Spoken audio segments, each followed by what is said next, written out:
So here's the deal. I am doing something a little bit crazy. Right now I'm driving to work. That's not that crazy. Over the past few days, I started building an app. There's no plan, there's no structure. I'm vibe coding the whole thing using AI. I'm just prompting the bot and letting it do its thing, seeing what happens. And I'm gonna keep doing it till it's making me $100,000 or $10,000 in revenue every month, whatever comes first, using nothing but vibes. Now you can't really make an app without an idea, right? So I've been thinking, what is something that is useful, something that people want, ideally something that people need, and something that solves a problem. I used to run a small pressure washing business. One of the things that stressed me out the most was keeping up with all of my receipts when I would buy things. You gotta keep those for tax season, right? I would end up with this pile of receipts that I would just shove like under my bedside table and say like, oh, I'll go through those later. So what if I were to build a receipt reading app where you could snap a picture of it and it automatically reads it and puts it into a spreadsheet for you. And then you can export that or email it to yourself, whatever you need. But I think that would be a really cool product. I'm going to try to build this out with nothing but vibe coding, nothing but AI, until I'm making $100,000 or 10K in revenue every month. I'll be posting my journey here, showing the full process, raw and real. I want to show that if I can do it, anybody can do it. So, without further ado, let's get it.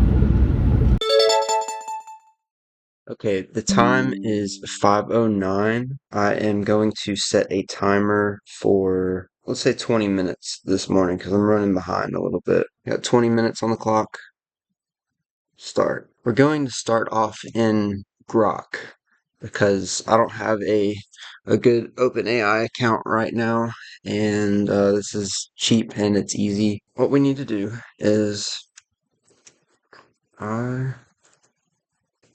do I want to say this? What is the best prompt that I could give this?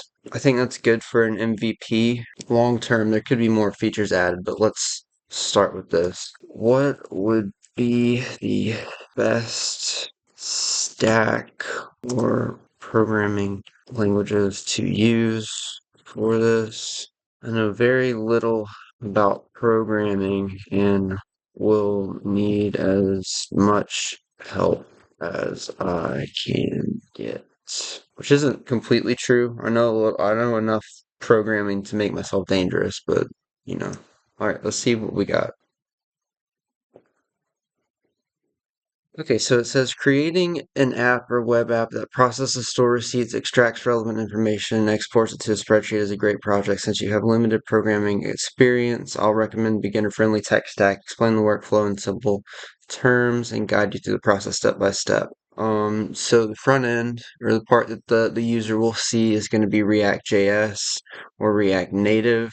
React is beginner friendly, widely used, and has plenty of tutorials. Alternative, if you prefer something simpler, use HTML, CSS, and JavaScript. I know HTML, CSS, and JavaScript. See backend, Node.js with Express.js. Node is JavaScript based, and you'll use the same language for both front end and back end. Alternative, Python with Flask or Fast API. I know Python relatively well.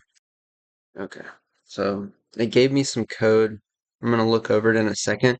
Would Python or JavaScript libraries handle this project better? Okay, each has its strengths and weaknesses depending on your priorities, especially as a beginner with limited programming experience. Below, I'll compare Python and JavaScript libraries to handle this project. So it says to use Python. We'll give it one more prompt. Consider less my coding abilities and more what is best for the project.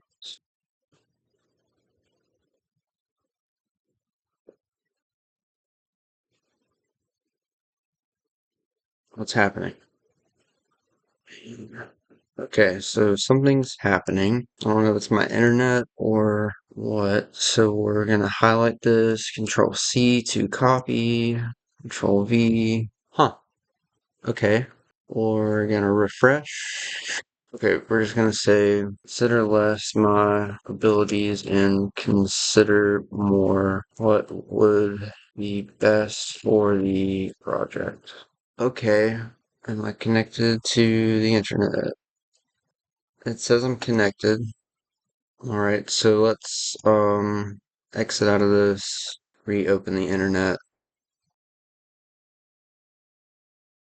I guess something's wrong with Grok. So what we'll do, we're gonna make a ChatGPT account. I already have one, but I guess we're going to upgrade it. Okay, we're in. Let's see, how do I want to do this? I guess let me copy this prompt and we'll just start over. I'm adding this part at the bottom. Use best programming hygiene and practices. Okay, let's see what happens. JavaScript for the front end. The back end language is Python. So it wants us to do Python 3.10 or higher. Oh no, that's my alarm. Okay, we need to install these packages: Fast API, UVcorn, PyTesteract, Python multipart, and Pillow. So I've already got Python installed, so we're just gonna do this really quick. So we're gonna hit the Windows button and R. When this comes up, we're gonna type in CMD and hit OK if you're on a Windows computer. Then we're going to say PIP or pip install. This is the command line. Fast API, UVcorn, PyTesseract, Python multipart, and Pillow. Does that look right? Looks right to me. And we're gonna hit enter. And I'm just doing exactly what it tells me to do. Okay? I don't feel like upgrading pip. It's telling me I need to upgrade pip, but I don't feel like doing that right now. Okay, we're gonna minimize that. I'm gonna click this link and download Tesseract OCR engine. So I'm looking for uh install or maybe download. I'm not sure. We'll say copy. In this step, where do I download it from? In the link provided. I've never used GitHub. And then I'll put a colon and I'll drop this step. And I guess I'll copy the link too and put that there. Great question. GitHub can be a little overwhelming. Installation. In the README. Okay, so I'm not seeing. Am I dumb? Oh, okay. Read me. Installing Tesseract. Do. Brother, what? Okay. So it gave me this link also. Tesseract installer for Windows. Do I need to do this if I've already hit installed Tesseract? Yes. PyTesseract is just a Python wrapper. It gives you access to Tesseract through Python. Okay, so what PyTesseract does is it is a way for Python to pull from this Tesseract engine. So I still need to do that. So we're going to go to downloads. We're going to click that. Yes. Say do anything special. Okay, so now command line. I'm going to copy this.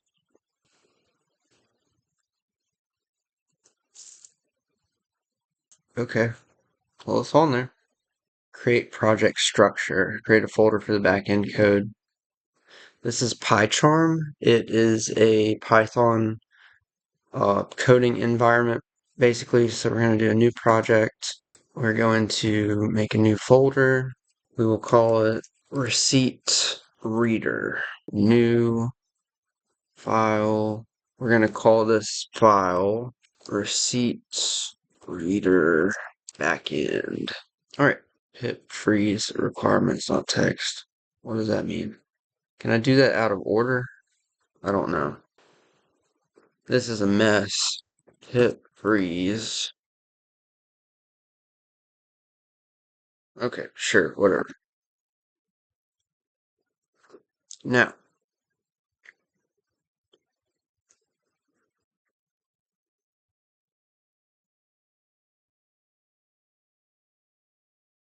you know what? I'm gonna try this again. I'm gonna make a different file. I read what it wanted me to do wrong. We're going to call this ocr.py. And .py is going to be what you call a Python file. It says to put this in.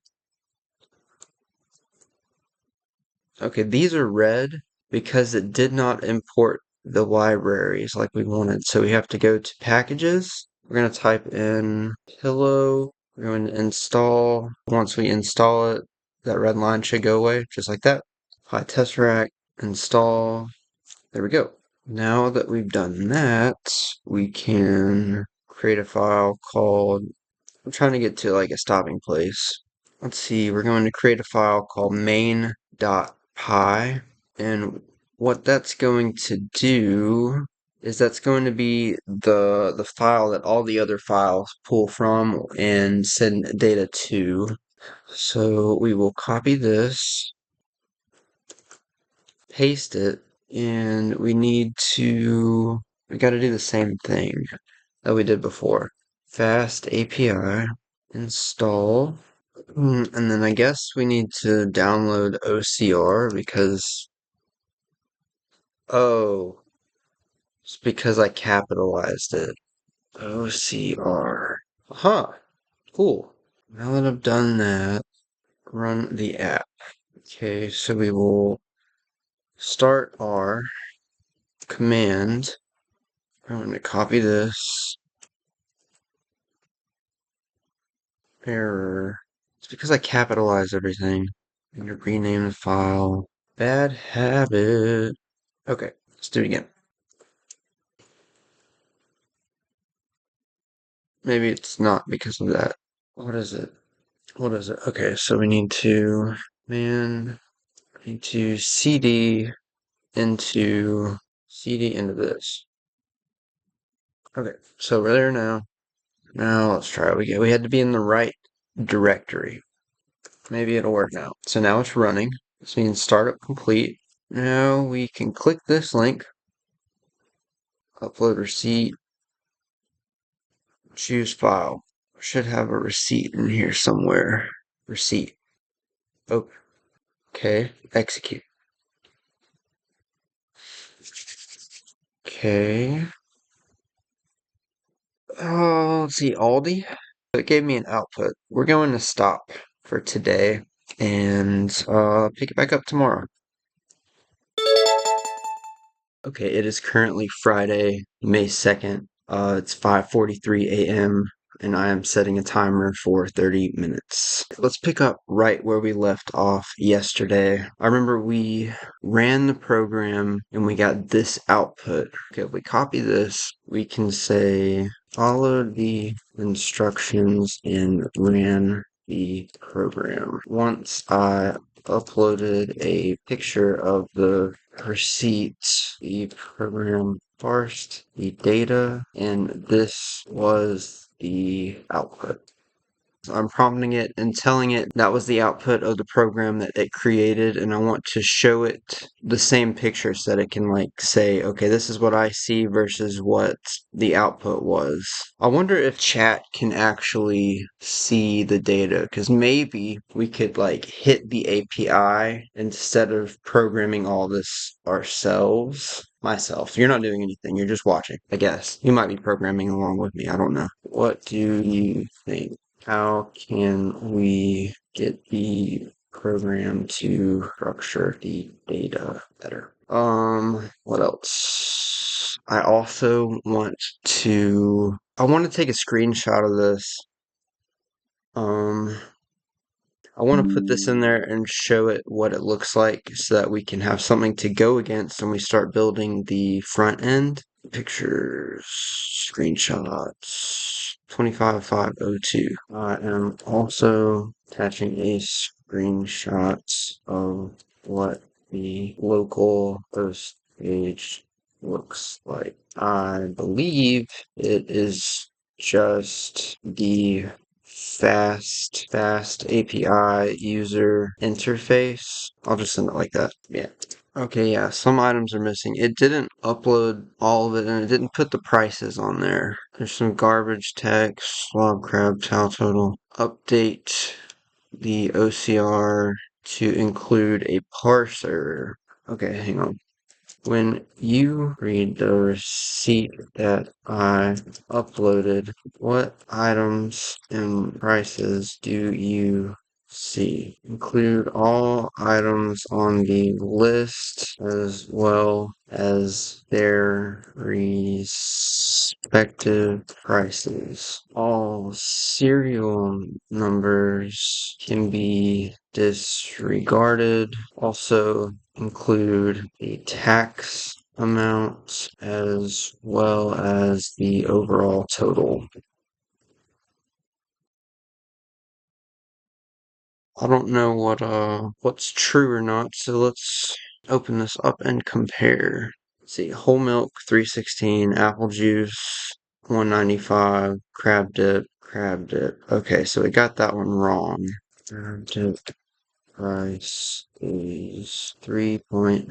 I'm trying to correct it just to see. 19 cashews was 4.99. 18 items total. This is all the corrected prices versus what it gave me. It got all the items right. It got the total right, the subtotal right, and the tax right. This is good. All of the items purchased were gathered and written correctly. However, a few of the prices were wrong. I've corrected them below. What in your programming or in the picture itself would make some of the prices be listed wrong? How can this be corrected?